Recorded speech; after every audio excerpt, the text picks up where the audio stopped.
last year po, April 23, kukuha po ako ng barangay clearance para sa trabaho ko po kasi pinapa-required po kami. Pumunta ako sa barangay hall dapat So, yung barangay hall, nasa bahay na niya po Bahay nino? Bahay ni Kapitan po. Tagal ng panahon doon. Tapos, nung pumunta po ako, sama ko yung anak ko po.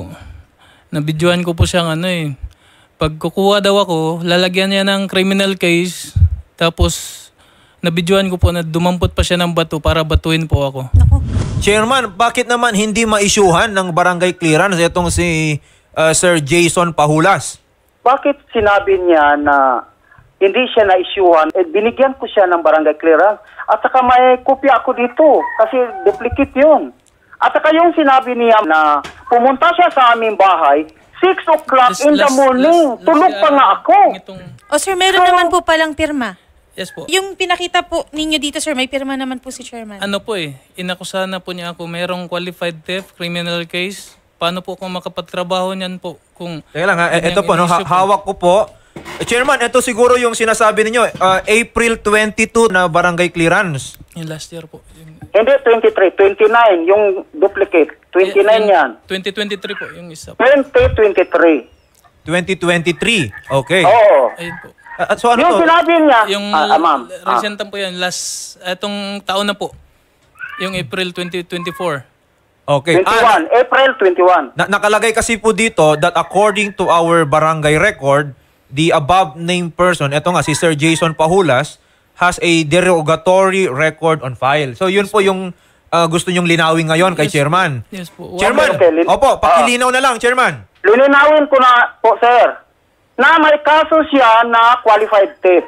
Kung ano ang nilagay sa record namin, yun ang ilagay namin sa barangay clearance. Kasi clearance yan.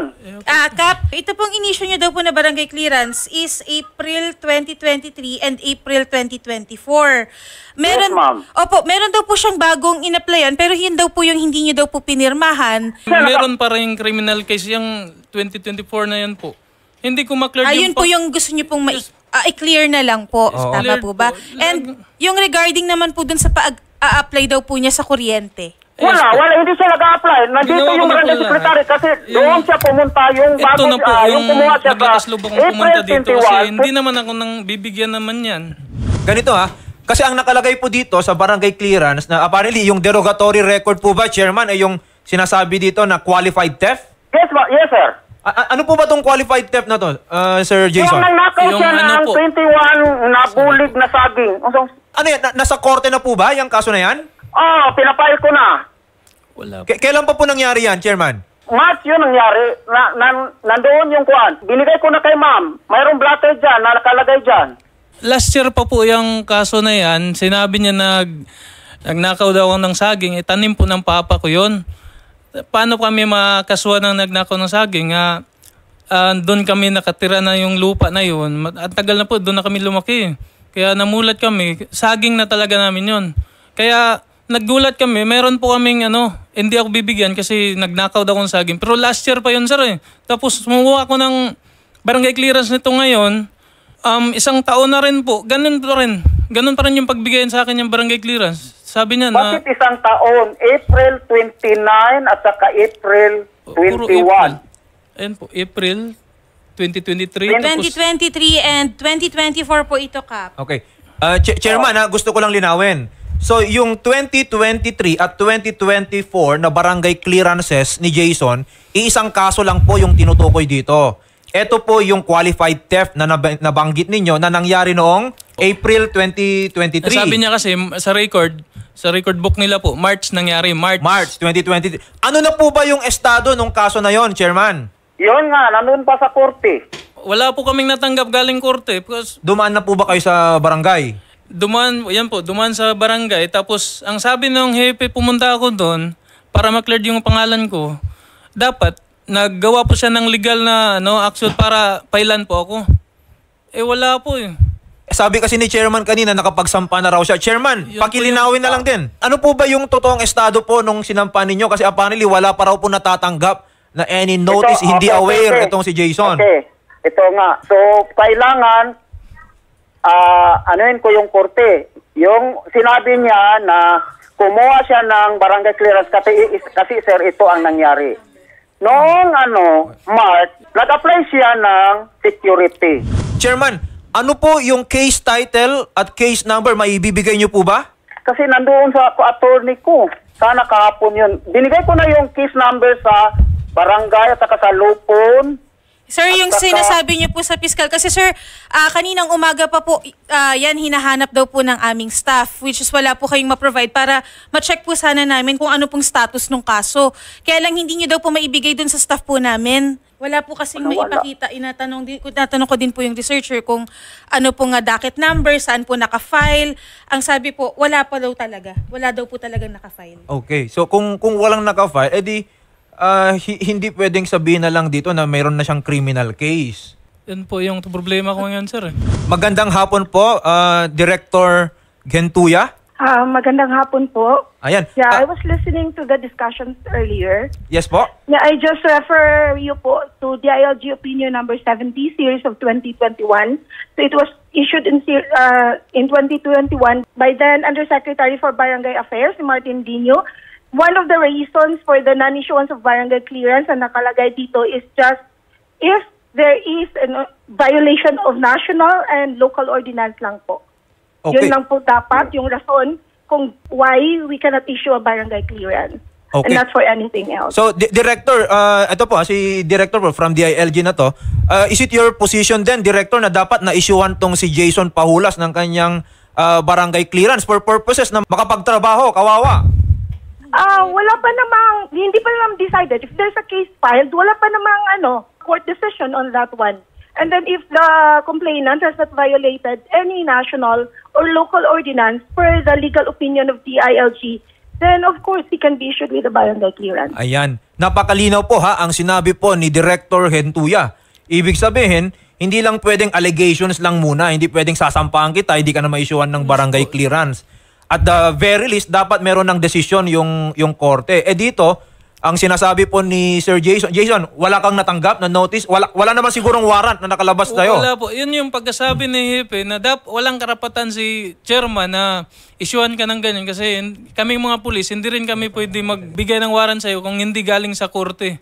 Okay. Sige. Director, maaari po ba naming ipasuyo na lang sa inyo na ikausapin itong barangay? Total, you have supervision naman. Meron naman tayong LGO na dito sa Negros, San Jose, Siaton, Negros Oriental para ma-issuean na ng barangay clearance etong si Jason Pahulas.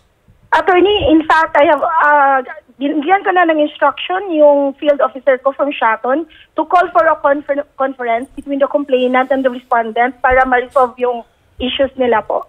Okay. Kasi hindi kasi dumating sa level ko yung concern. Kaya wala akong actions with regards to that. Kakahapon pa lang. So, I have an instruction, very clear instruction, doon sa field officer ng DILG assigned in Siaton to call for a conference ni Kapitan at saka yung complainant. I think we just need to talk po. Okay. Sige po. And of course, sa mga ganitong instances, baka nalinawan tayo ni Director. Let's see din, Director, kung anong explanation ni Chairman bakit umabot ng ganito. 2 taon na hindi na-issuean ng barangay clearance. Kawawa naman itong ating complainant. Magtatrabaho nga lang bilang security guard, hindi siya ma-hire dahil lang dito. Opo. Sige, Okay. we will discuss it po. I'll present to him the legal opinion of the DILG signed in 2021. Okay. Para malinawagan lahat. Maraming salamat po, Ma'am Farah. Nasa linya din po natin si Vice Mayor Vincent Emil Arbolado ng Acting Mayor po ng Siaton, Negros Oriental, Attorney. Ayan, magandang hapon po, Vice Mayor. Afternoon. Ayan po. Afternoon, sir. Ayun, Vice Mayor, naiparating lang po namin yung nangyari lang dyan sa barangay San Jose, Siaton, Negros Oriental. Pero eto nga po, nalinawan na tayo ng director, no less from the Department of Interior and Local Government, na dapat etong si Jason Pahulas ay na-issuehan ng kanyang barangay clearance. Opo. Ayan po, Vice Mayor, hingi lang po sana kami ng tulong din sa inyo na sana i-monitor na lang din natin yung mga ganitong kaso dyan sa Barangay San Jose. Yes, sir. I will also consult with our local DILG officer to attend to that problem as soon as possible. Yes, yes, And kasi it's possible that I should be present during the meeting with the DILG officers local. opo, opo. Yes, sir. Oo, kasi ang pinaparting sa amin ni Sir Jason dito is parang naging weapon yung barangay clearance na yan. Gusto lang naman niya magtrabaho, apparently parang may naging alitan, ayan tuloy ginagamit laban sa kanya itong barangay clearance, kawawa naman. At sana we can do better, no, our public officials. So ipamonitor na lang, Vice Mayor, ha? Yes, sir. Thank you so much, sir. Thank you. Okay, okay. So, Sir Jason, at least naging malinaw na, Mr. Pahulas, na karapatan mo na maisyuhan ng barangay clearance na walang nagsasabi na meron kang derogatory record. Ito totoo naman, wala pa namang naging desisyon ng ating korte. Ito yung ano ko, sir. Naglakas loob din akong pumunta dito kasi tumatawa na sana yung mag-ina ko na magkaroon na kami ng sariling kuryente. Yes, sir.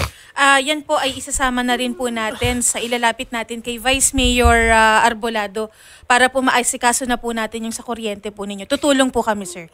Opo, ha? At yung dito po, sir, yung sa barangay clearance nyo po, malinaw naman po sa sinabi ni Director Farah na tutulong din po ang tanggapan po ng DILG para, kasi ang pangit nga naman na attorney, diba na mag-a-apply ka tas yung barangay clearance mo may record na ganun. Sige, sir. Oo. Kausapin po namin kayo doon. Kausap na po ng staff po namin si Vice Mayor.